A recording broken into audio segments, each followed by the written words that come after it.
नमस्कार दोस्तों।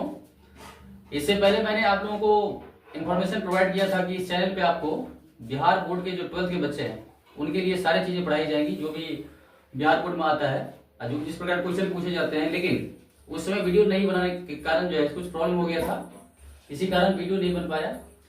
और उम्मीद करता हूँ इस समय से और जो क्रैश कोर्स है और 90 दिनों के अंदर जो विद्यार्थी पहले से भी पढ़ चुके हैं या फिर जो नहीं पढ़े हैं उनके लिए ये वीडियो बहुत ज्यादा इंपॉर्टेंट होगा।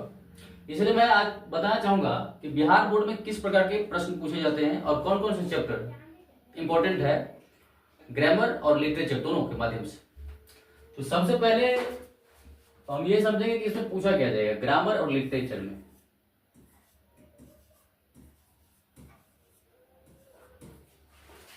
ग्रामर एंड लिटरेचर,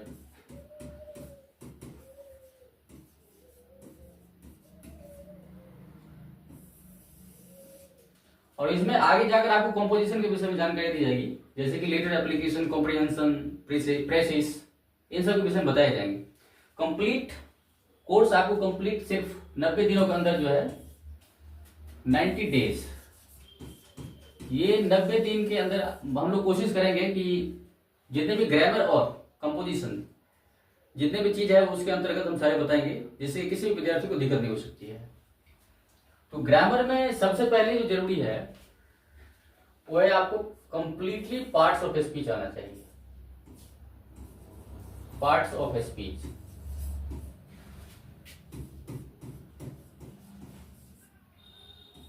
क्योंकि इंग्लिश का फाउंडेशन पार्ट्स ऑफ स्पीच ही होता है। लेकिन हम लोग कोशिश करेंगे, वैसे तो पार्ट्स ऑफ स्पीच बहुत लंबा एक्सटेंशन इसका कोर्स दिया जाता है, लेकिन हम लोग कोशिश करेंगे इसको संक्षेप में बताने का। तो पार्ट्स ऑफ स्पीच में जितने भी आपको वैसे ट्रेडिशनली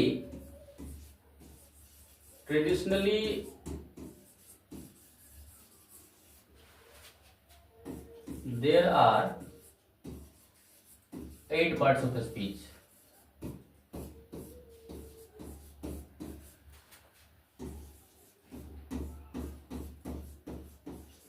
मतलब ये हुआ कि जो आपको ट्रेडिशनल बेस पे पढ़ना है पार्ट्स ऑफ स्पीच, ना कि करेंट बेस पे, क्योंकि करेंटली जो है पार्ट्स ऑफ स्पीच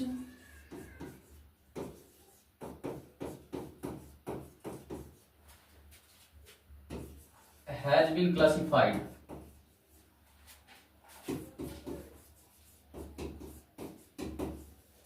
इनटू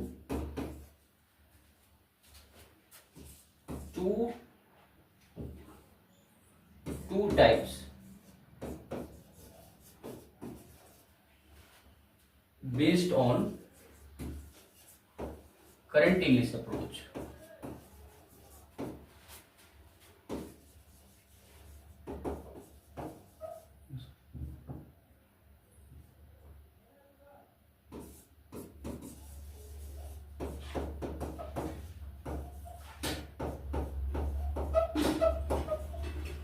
मतलब आप लोगों को जो पार्ट्स ऑफ स्पीच पढ़ना है वो ट्रेडिशनल बेस पे पढ़ना होगा, ना कि करंट बेस पे, क्योंकि वो 8 प्रकार के आप लोग पहले भी पढ़े होंगे। अगर नहीं पढ़े होंगे इसमें आपको शॉर्टकट में बताया जाएगा, जिससे कि आपको दिक्कत नहीं होगी समझने में। तो सबसे पहले आपको इंग्लिश में जो ग्रामर में पढ़ना होगा वो पार्ट्स ऑफ स्पीच पढ़ने होंगे, क्योंकि पूरा इंग्लिश सस्टेन करता है इसी पे।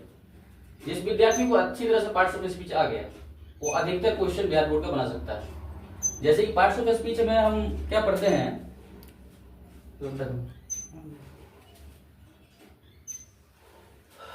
पार्ट्स ऑफ स्पीच में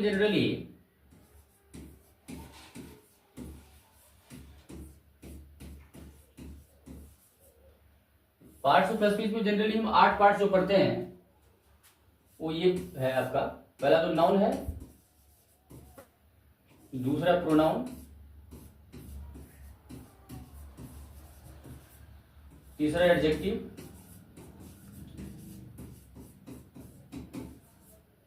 चौथा वर्ब है, पांचवा है प्रीपोजिशन,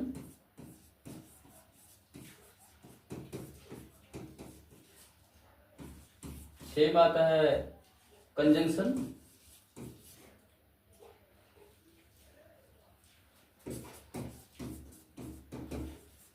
साथ में एडवर्ब, और 8 में आता है कंजंक्शन। Sorry interjection.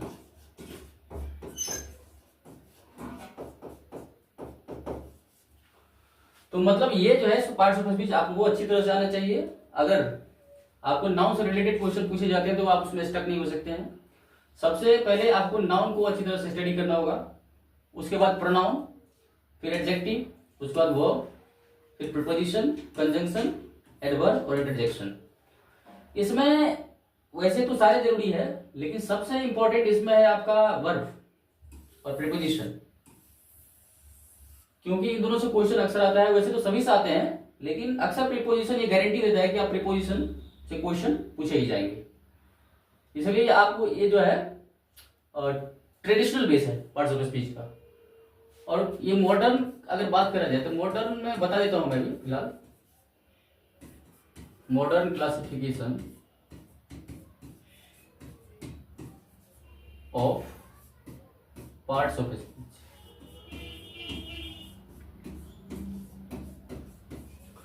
ये मॉडर्न में जो पार्ट्स ऑफ स्पीच पढ़ा जाता है ये दो प्रकार के होते हैं। पहला तो होता है फॉर्म क्लासेस,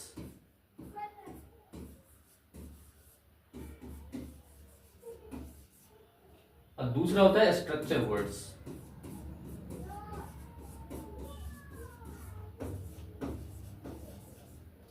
तो इसकी जरूरत नहीं है फिलहाल। बिहार बोर्ड के जो बच्चे हैं अगर ये नहीं पढ़ेंगे, अगर ये पढ़ लेते हैं अच्छी तरह से तो उनको दिक्कत नहीं होगी एग्जाम में किसी भी क्वेश्चन का जवाब देने में।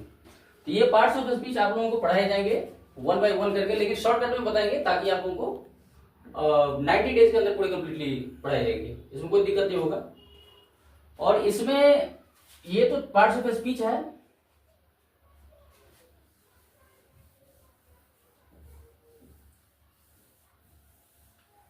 लेकिन इसके अलावा आप लोगों को कुछ जो चैप्टर है वो ज्यादा इंपॉर्टेंट होगा, जैसे कि आर्टिकल्स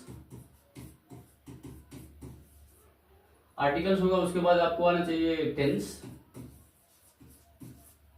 उसके बाद आना चाहिए एनालिसिस, सिंथेसिस भी आना चाहिए, इडियम्स एंड फ्रेजेस। उसके बाद आपको आना चाहिए वन वर्ड सब्स्टिट्यूशन,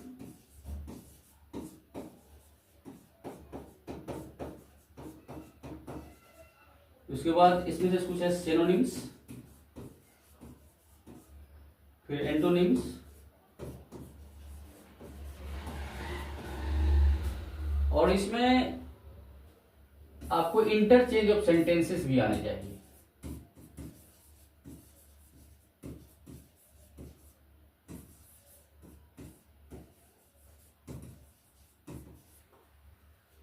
मतलब ग्रामर में ये सब तो जरूरी होता ही है, लेकिन इनके साथ आपको ये सब भी मोस्ट इंपॉर्टेंट है जो इससे रिलेटेड क्वेश्चन एग्जाम में आता ही है। और ये आप लोगों को इसमें आर्टिकल हम इस तरह से बताएंगे ताकि आपको कोई भी डाउट नहीं रहेगा, आप क्लैरिटी के साथ कितने भी क्वेश्चन रहेगा आर्टिकल से जल्दी जवाब प्रोवाइड कर सकते हैं। उसके साथ टेंस आना चाहिए, इसमें आपको वॉइस तो आना ही चाहिए, इसके साथ साथ वॉइस, फिर नरेशन भी आना चाहिए, और क्लाउज। ये सब इतने जो चैप्टर है ये सारे इंपॉर्टेंट रखेगा, जो मतलब आपको बिहार बोर्ड के एग्जाम होगा उसमें इससे रिलेटेड क्वेश्चन अक्सर पूछे जाते हैं। इसलिए इसमें जितने भी चैप्टर दिया गया उन सभी को 1 बाय 1 करके हम शॉर्टकट में बताएंगे ताकि आपके एग्जाम से पहले इन सभी को कंप्लीट किया जा सकता है। तो ये चैप्टर पढ़ाने के बाद हम कोशिश करेंगे शॉर्टकट में पढ़ा दें, और पढ़ाने के बाद आप लोग फीडबैक प्रोवाइड कीजिएगा कमेंट के माध्यम से, और मैं कोशिश करूंगा इसको जिस तरीके से ऑब्जेक्टिव तौर पे पूछा जाता है उसके आधार पर उसी तरीके से बताएंगे। और कहीं पे आप लोगों को अगर ऐसा लगता है ये थोड़ा सा कॉम्प्लेक्स है या समझने में दिक्कतें आ रही है तो आप दोबारा पूछ सकते हैं कमेंट के माध्यम से। और जहां तक अब इसमें लिटरेचर की बात करी जाए,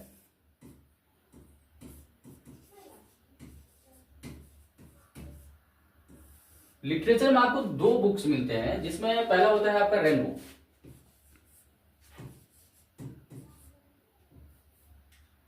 रेनबो मिलता है जो 12th के लिए है आपका, और दूसरा बुक जो रिकमेंडेड होगा आपका वो होगा स्टोरी ऑफ इंग्लिश।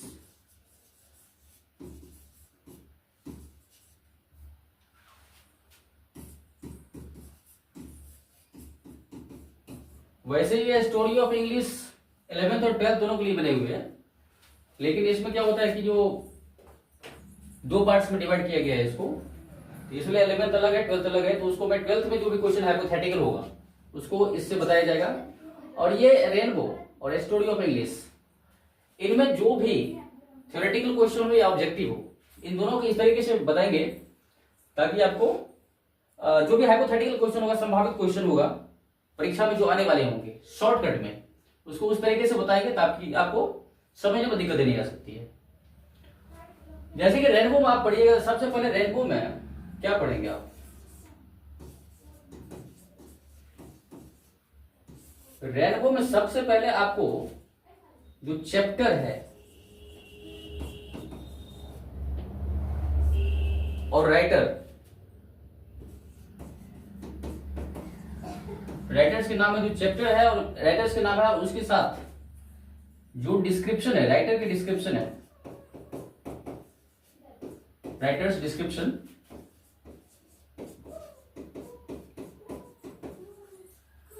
ये आपको क्लियरली इंटरप्रेट किया जाएगा आपको।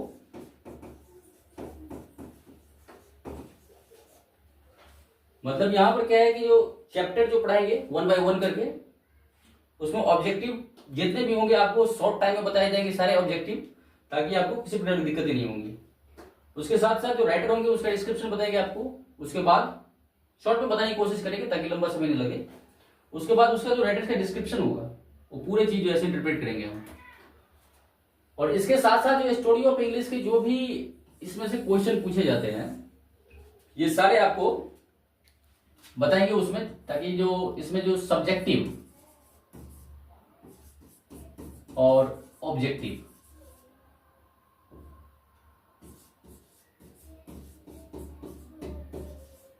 ये दोनों क्वेश्चन जिस प्रकार के पूछे जाते हैं सब्जेक्टिव और ऑब्जेक्टिव, ये सब्जेक्टिव आपको पीडीएफ के माध्यम से मिल जाएंगे और ऑब्जेक्टिव हम यहाँ पे कोशिश करेंगे यहीं पे बता दें। और अगर आप लोगों को दिक्कत होगा तो स्क्रीनशॉट ले लीजिएगा, या वीडियो रहेगा तो आप वीडियो फ्रीक्वेंटली देख सकते हैं ताकि आप लोग समझ आ सकता है इस तरह से।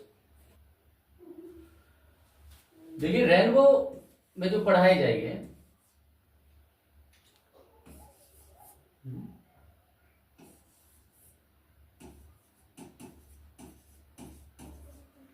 रेनबो जो है आपका लिटरेचर, इसमें जो चैप्टर पढ़ाएंगे हम, तो उसमें क्या किया जाएगा, पहले आपको हम शॉर्टकट में डिस्क्राइब कर देंगे उस चैप्टर का जो थीम है, उसका जो स्टोरी है।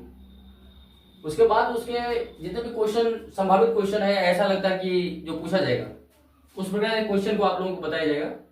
उसके साथ साथ प्रत्येक चैप्टर का ऑब्जेक्टिव कंप्लीट करवाए जाएंगे। उसके बाद जो भी उसमें सब्जेक्टिव या ऑब्जेक्टिव जिस प्रकार क्वेश्चन पूछा जाएगा वो आप लोगों को बताए जाएंगे।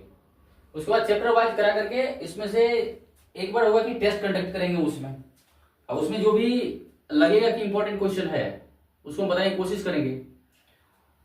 जैसे कि मान लीजिए पहला चैप्टर आपका है इंडियन सिविलाइजेशन एंड कल्चर।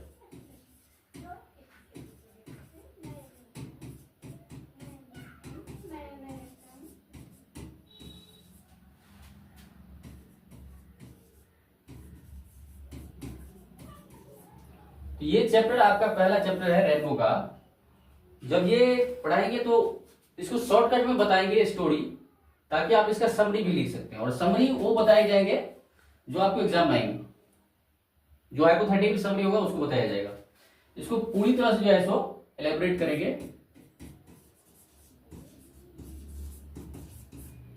ताकि आप लोगों को दिक्कत नहीं हो सकता है। और जहां पे आप लोगों को लगता है कि ये क्वेश्चन, आप लोगों को भी अगर लगता है कि ये थोड़ा सा हाइपोथेटिकल है, थोड़ा बताना चाहिए, तो आप लोग थोड़ा कमेंट माध्यम से बता सकते हैं। उसको हम रिवील करेंगे, उसको सॉल्व करने की कोशिश करेंगे। जैसे मान लीजिए इसमें को, और एक चीज ध्यान रखिएगा कि जो जितने भी चैप्टर है, चैप्टर और इसके जो राइटर के नाम है, ये सभी याद रखना जरूरी है, क्योंकि ये अक्सर पूछे जाते हैं। चैप्टर और राइटर का नाम, ये जो है सो आप लोगों को पढ़ना होगा। और जो है सो पढ़ाने के बाद टेस्ट जो है आप लोग यहाँ पर हम एक टेस्ट कंडक्ट करेंगे और यहाँ पर जैसे उस टेस्ट में जो उस क्वेश्चन को प्रोवाइड करेंगे जो ऐसा लगेगा कि जो क्वेश्चन परीक्षा में आ सकता है, उसी प्रकार क्वेश्चन आपको प्रोवाइड किए जाएंगे। तो उम्मीद करता हूँ कि नेक्स्ट टाइम अगर हम इस वीडियो को लेकर आएंगे तो इसको एक्सप्लेन करेंगे हम, और पहले चैप्टर को पूरी तरह से एक्सप्लेन करने के बाद ऑब्जेक्टिव और थ्योरेटिकल ये दोनों क्वेश्चन प्रोवाइड किए जाएंगे।